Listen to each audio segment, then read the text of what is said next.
What's up, everybody? Welcome to Obabo Jagga. I'm Beats. And this is Bywall. Yo, and we're just going to talk briefly about Persona because, hey, Persona 5 is at E3, and we... Switch places. That's right, we did switch places. You're over here. I'm over here. Check it, yo. And yes, Persona is at E3. We like Persona. We're fans of the Shin Megami Tensei series. Persona and stuff, they're like the same thing or whatever. We played a few of the games. I played 1. I've played 3. Well, you don't count. Oh, not number 1. I've played 4. Golden. Okay, I've played Persona 1, I played Persona 3, and I have played Shin Megami Tensei 4. Although less than you've played Shin Megami Tensei 4. Okay, so I've completed SMT4. I've completed Persona 4 Golden. I've played parts of Persona 3, and I have played Devil Survivor Overclocked on 3DS. Right, so we know about the series. I know nothing about the series. Why not? I know enough that I like the series, though. We like the series. I like the series. We know enough. We're excited about Persona 5. Let's talk about Persona 5. Persona 5 is a cool game. Open it up. So, the first trailer I saw for Persona 5, the music was awesome. Yeah, right? blew me away. Music was great. And then, and just the whole, I mean, I think it's a cliche where people say, oh, the art style is good or whatever, but seriously, the art style is good. Definitely. If you're going to play visual interactive media, dating sim. You're looking at something, right? It's basically a dating sim. And you're playing it, you want it to look nice, you want it to appeal to you. To me, it did really feel like I was part of like a TV show. I was like, oh. Oh, 4? Persona. I played Persona 3. I didn't play Persona 4, but Persona 3, you entered your name in, and then like this big anime scene happens or whatever. Yeah. And bam, you got personas and your superheroes saving the world, and then you got your cohorts or whatever, you know. It drew me in. I instantly wanted to know how the story ended. Mm-hmm. I felt like, man, I'm getting close to my compadres. Yeah. At least in the beginning, it has a really great start. In the end, it kind of drags on. Okay. Right, the beginning is cool. I mean, you kind of get put into that spot, or whatever, you know, you shoot yourself. Shoot yourself, having a good time. Walk around school, you talk to people like, yo, school buddies, and then you answer whatever. I honestly don't know what drew me to play Persona 4. Maybe just because, I don't know, everybody's talking about it. It's like a popular game, so... Brief thoughts, go. About Persona 4. About 4? Yeah. If you play it the way I did, it's not boring or monotonous at all. I mean, you kind of... I didn't max the social links or anything like that. I didn't optimize anything at all. I just didn't use any guides. So, I think at the end of the game, I got guides. I think I got 11 or maybe 12 social links maxed out, which, I mean, that's all right. It was a learning process though, so I learned how to spend my time after school, efficiently, and how as efficiently as I could. Yeah, I know there's way better ways to do it, where you do things Yeah. at school that let you do things like a week later that, you know. And it's cool when you find them out on your own. When you find them out on your own. That's always great. Yeah, or you find your own system. So that was cool. And I guess the battles were fun. The dungeons were all right, even though they're all just reskins. But for me, for the dungeons, there's like, school, everything. There's new things happening every day. And go through the month and like I've played Persona Q. Persona Q. That's another one. That's important. Okay. And you know, school changes every day, but dungeons just feel like an obligation, right? I don't know about 4, but in 3 there's just Tartarus. The tower, yeah, he's cool. So I mean, it's just by the end of January or December, who cares? You have to get to the top. You gotta get to the top. It's just it's cool at first. 4 had him staggered where like there were murders happening and you had to save the person from the TV world. That sounds a little better. It was alright. But it's alright. But the dungeons themselves were actually just reskins. I mean, it's a room, corridor, room, and stairs. they're all random, right? Yeah, it's random. Same with Persona 3. But Persona 5 doesn't look random, even though we can't really tell. Because I liked how it's just one big enemy walking down a corridor, tables laid out. Okay, we're talking about 5 now, Let's right? talk about 5. Because I don't really care about the other... I don't care about 4 anymore, because 5 looks so good. 5 looks like it's going to blow the rest of the Persona series away. Even though I got a real sense with Persona 1, I kind of like it a lot. It's way different. There's no high... It's different. I know it's different, yeah. But let's talk about Persona 5. Let's talk about Persona 5. Okay. Because I'm a big fan. Looks like they're getting rid of randomly generated dungeon crawling. It Okay. looks like they're... I don't have anything to say about that. You don't like designing levels? It looks like they put... that's fine, but coming from 4, that was okay. Yeah. So... Well, to me, this is a big thing. It means that they're thinking about each dungeon. They're trying to put a little bit of personality into each time you go into this internet world or cyber world they're going into this time. Mm-hmm. Before it was TVs, the dark world. This time it's the cyber world. It looks the like... toothpaste factory. Looks like the toothpaste. This time it looks like they're trying to actually make each time you go into the cyber world unique and different. Yep. Like they saw the outside camera view looks like a platformer. Mm-hmm. I mean, they just all they did was change the camera view, but it's really trying to bring personality into these dungeons, whereas before they were just random. Well, so let's talk about the placeholders. cinematics now. Let's talk about the cinematics, Lakshmi. Man, that game, I mean, it looks like a movie, but Oh yeah. but it's more than just your typical The Last of Us. Okay, now you sit and It's so much better. It's because it's happening constantly. It's not just every the menu game. every It's- menu you open up is a things cinematic. flying in from everywhere. And I showed you this example with the newer versions of Android Right. that have the redesign. They call it material design, right? Uh-huh. Every animation has a purpose. Mhm. Things just don't appear. They come into the screen kind of naturally. Like the gear. So like when you pull down on the settings, the gear rolls in instead of just sort of popping up or even fading in. It doesn't just scoot in. Even fading in, which it would rolls in. it rolls in. It literally rolls because in. it's a gear. It makes. Yeah. Why wouldn't it roll in, right? Right. But So I mean, just the thought that went behind that is pretty cool. And similarly, the IGN trailer, which you should go watch Yes, as viewers. of June 14th or whatever the date is. Go watch that. It's kind of the first big chunk of gameplay that we've been able to see yeah, outside of just like 2 or 3 second clips. it shows people walking around, you talking to a bunch of people, And then you get into the battle. then it shows the battles. So in Persona 4, when you're in a dungeon, you have you're at the enemy's back and you slash at them, right? Mhm. You get an advantage. In this game, looks like if you surprise attack an enemy, it transitions from It's you being in seamless. the dungeon to like cutting his neck, getting an advantage basically. And then it says chance. Yep. And then the enemy, the soldier guy Kinda turns into the shadows, Yeah. right? It disintegrates, the shadows come up, And then you're just and standing then there. your party's standing there and they're ready to go. But there's no screen transition or There's no anything. screen There's no transition, fade to black. there's no fade to black, nothing it's like just that. seamless. No Pokemon like, Yeah. battle thing. And then the best part about it all is your menu UI. options fly in to your character and they're moving around. So the shoulder moves and that menu Fight bubble, option or whatever. it floats around with them. When you click on that, the scroll, like everything shows up. The selector is tapered and it moves. And then Yeah, when you before it was just like select this ugly an, blue or yellow bar. even then that was cool. It was cool. Persona 4 had a pretty cool menu design, I think, and 3 I too. think Persona 4 looks... 3 had a better menu design than 4. Ah, you really think that? Why is that? The blue. You like... I like blue better than yellow, and red tops all of it. So. Red tops all. That's true. But yeah, then you select your skill, and then the action lines, they like go to the enemy and then you attack, and then the all-out attack too. When you got them down, Yeah, before you deal Persona all 3 out and attack. 4. it shows their faces. Your team's ready to go. They're gonna beat them up, and then in 4 you would.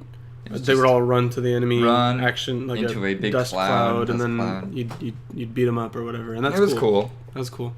But now you see the shadows of the shadows, And then your it's the characters are actual ones you're flying by. fighting. Like there's the horsemen, they were there, and then your characters are, and then yeah, and then the enemy's health is like this heart that's not I even. know. It's not even like heart shaped. It's like It's like stylized. off to the side. It's a stylized heart, and instead it was just like a bar above their head. And then the numbers are all blocky too, and then Everything's stylized. it's just wonderful. It makes me really like numbers in video. I hate numbers popping up in my video games. It kills it for me. Final Fantasy 13, you just slash this enemy and like thousands and thousands come up. They don't really mean anything. Because who cares if you're doing thousands of damage to an enemy that... Yeah, no, these numbers have meaning. It's they have purpose. emphasis. I They love have- it. Yeah. So basically, This is a very promising looking RPG. Basically, the game looks just wonderful. And Persona's fun. It's a fun RPG series. There's really nothing wrong about the series. I mean, people can say it gets monotonous towards the end.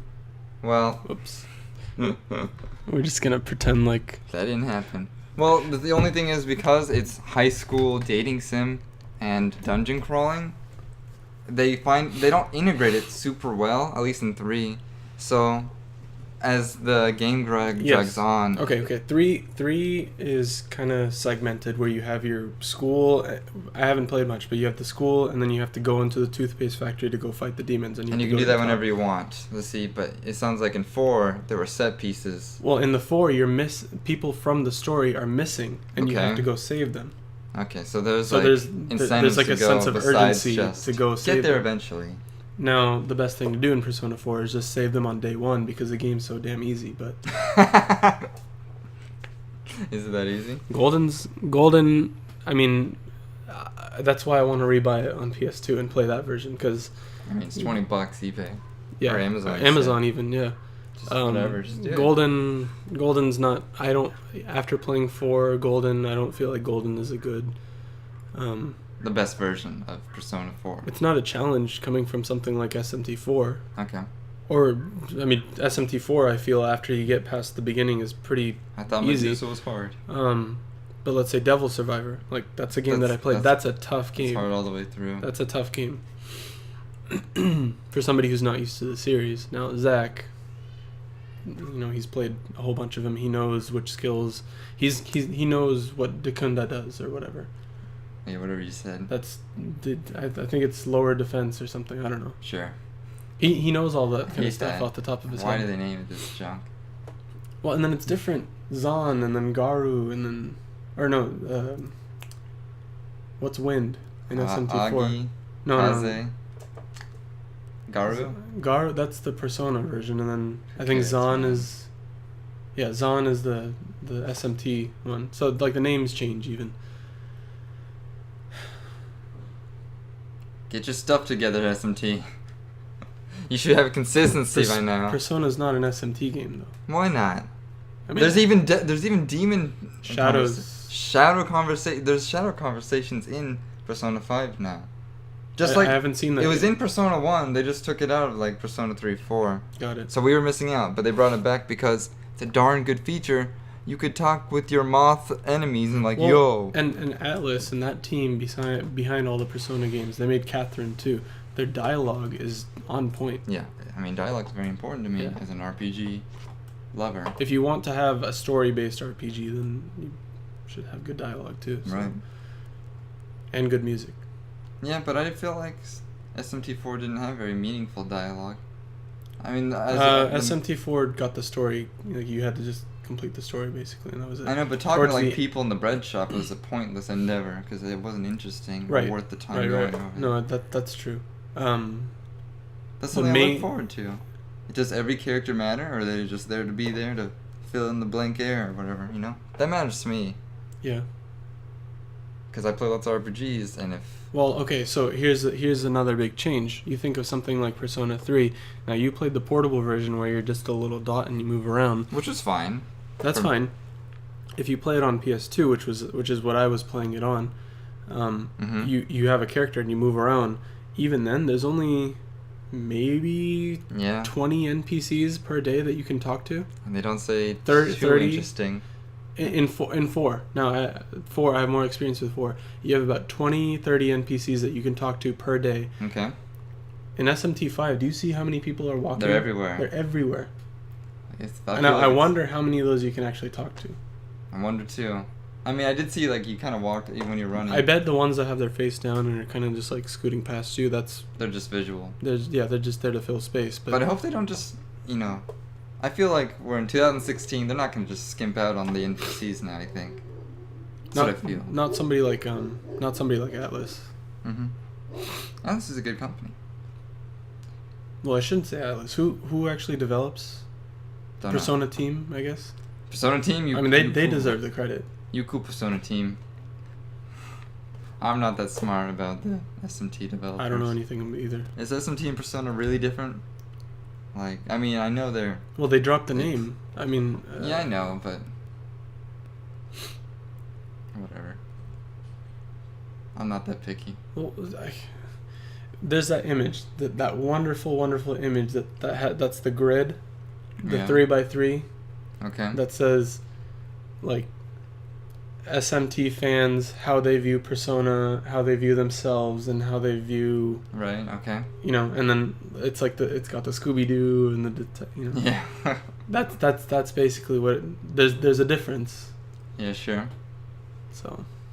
I don't know. I feel like they're all just good games. They use They the are. same assets. They are.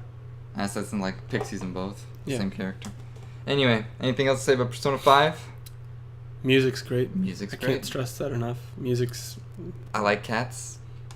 I don't really like cats. But it's better than Teddy, so I'll take it. I mean, it's just a cat with a cartoon personality for some reason. I'd rather have Koromaru. Koromaru! That was the best animal compadre. Yeah. I liked Koromaru a lot. And then what else? I liked Koromaru a whole lot. Oh, you know what? During E3, they didn't show the two new girls. Or all the other party members, really. No, they just showed the girl, the best friend guy. Not the cat. glasses one and not the orange... Or the orange hair one is the glasses one. They didn't show the homosexual, the drag queen. They didn't show all those extra characters that they just showed like 2 weeks ago. Huh. It's coming out soon, 2017. It's not that far off. Just like Zelda. It's not that far off. They even have a release date, even though I don't remember it at the moment. It's Valentine's Day. Valentine's Day. Take your heart. That's right. That's right, it's Valentine's Day. You know, it's not that far off, honestly. I've got it pre-ordered. I'm ready. I'm ready too. I got the PS4 version pre-ordered. Special I'll come edition. over and play your PS4 special edition version. It comes with the bag and everything. What I'm hoping to do is just sell the bag because I don't really care about that. I just want Everyone the art cares book. about that bag. I just want the art book, the sound, the audio CD, and then the Morgana plush, and the rest of it I could care less about. Is that the name of the cat? Yeah. Oh. I like cats. Cool. Yeah, I'm looking forward to it too. Play these games. They're all good. The They're whole alright. darn SMT Persona series. Yeah, they're pretty good. I mean, if that's your kind of thing. If RPGs are your thing, with complex battle systems, these are going to be the ones for you. Yeah. Cool. Well, that's been this episode, I guess. Yeah, thanks for joining us with Obabo Jagga. Once again, I'm Beats. And I'm Bywall. Yo, get you around. And if you guys ever have any topics for us to talk about, We'll just talk about them. tweet at us. Write the words on the internet for us Put it to read. write it on a piece of paper and then put it in a bottle. Send it across the ocean. Yeah, we live on the ocean. We'll It's right find there. it. Right over here. Right behind the camera, right there. No, don't tell them. They'll find us. All right. Well, we'll talk to you in the next video. Peace out.